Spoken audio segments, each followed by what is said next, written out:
Καλησπέρα φίλες και φίλοι, και χαίρετε. Είμαστε στο κανάλι Καφέ Δέντρα στην Ελλάδα. Σήμερα θα σας δείξω πώς κάνουμε συγκομιδή του καφέ.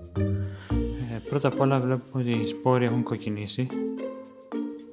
Ένας παλιός κόκκος εδώ είναι πράσινος, δεν έχει κρεμάσει, ενώ ένας ώριμος σπόρος είναι κόκκινος.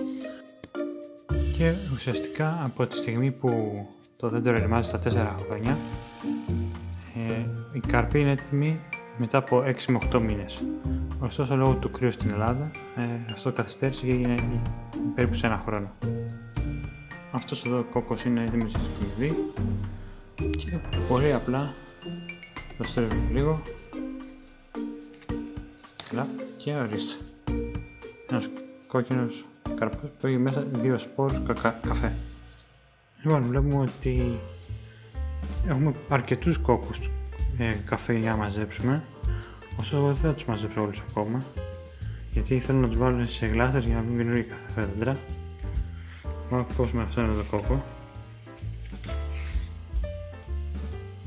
Εδώ βλέπουμε ακόμη έναν ώριμο κόκκο, το οποίο και αυτό θα κόψουμε. Εδώ, πολύ ωραία.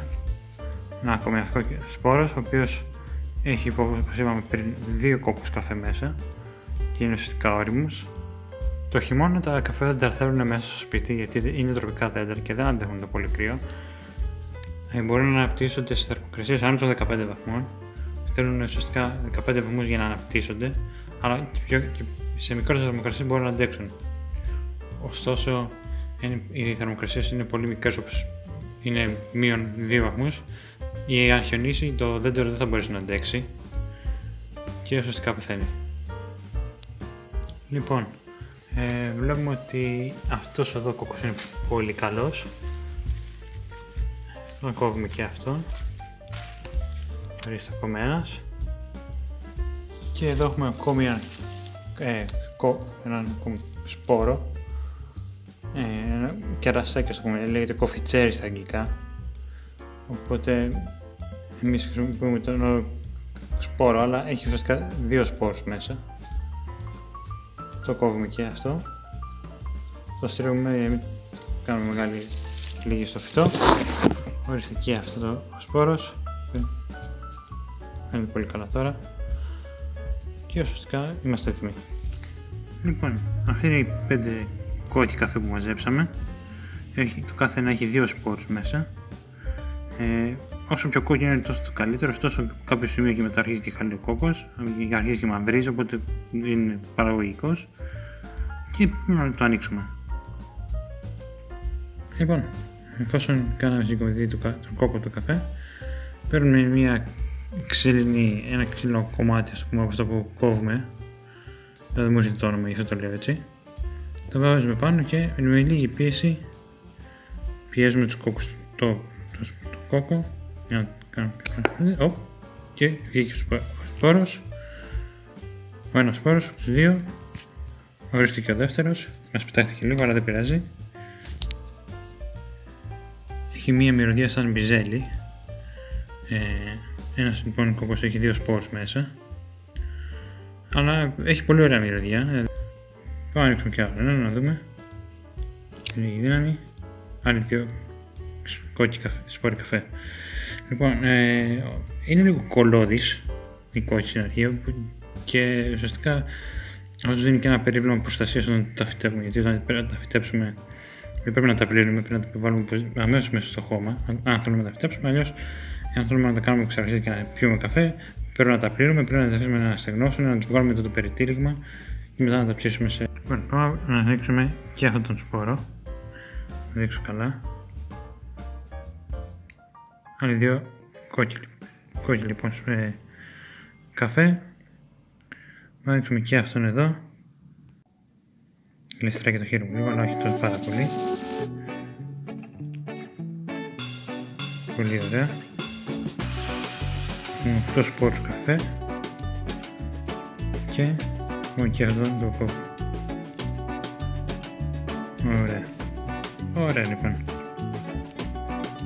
Πολύ ωραία λοιπόν, από τους 5 κόκκους καφέ που είχαμε, βγάλαμε 10 σπόρους καφέ. Και τώρα μπορούμε να κάνουμε 2 πράγματα. Πρώτον είναι να τους φυτέψουμε αμέσως ή δεύτερον να τους ξεραχτούμε για να πιούμε καφέ.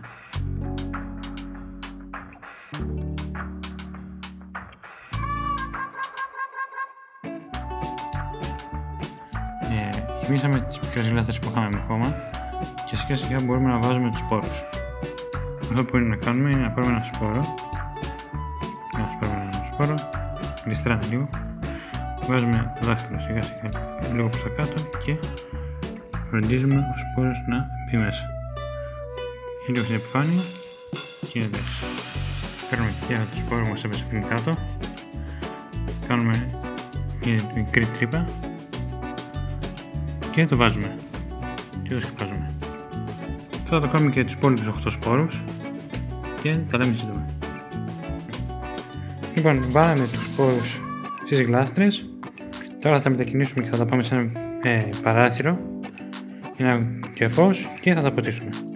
Λοιπόν, τα βάλαμε στο παράθυρο που λέγουμε και τώρα μπορούμε να τα ποτίσουμε με ένα μπουκαλάκι νερό, στο οποίο πάνω στο καπάκι έχουμε ανοίξει τρύπες.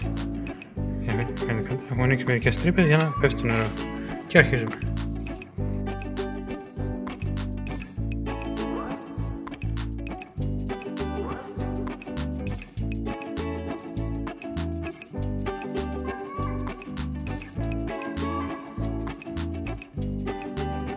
Και ποτίσαμε τα καφεδέντρα, μάλλον τους σπόρους του καφεδέντρου. Αυτά θα κάνουν περίπου 1,5 με 2 μήνες για να βγουν. Τι είναι τροπικά φυτά. Μπορούμε να χρησιμοποιήσουμε ένα ψεκαστήρι να θέλουμε να τα ποτίσουμε, αλλά για μένα είναι πιο κουραστικό. Επίσης, να χρησιμοποιείτε ένα θερμόμετρο και ένα υγρασιόμετρο για να βλέπετε περίπου πώς θα πάει. Είπαμε για να αναπτυχθεί ο σπόρος ότι θέλει 20 με 28 βαθμούς και περίπου 50 με 65 ή ίσως και 70% υγρασία. Στο επόμενο βίντεο μάλλον θα μαζέψουμε τους καρπούς που έχουν απομείνει για να φτιάξουμε καφέ. Τα λέμε στο επόμενο βίντεο. Γεια σας.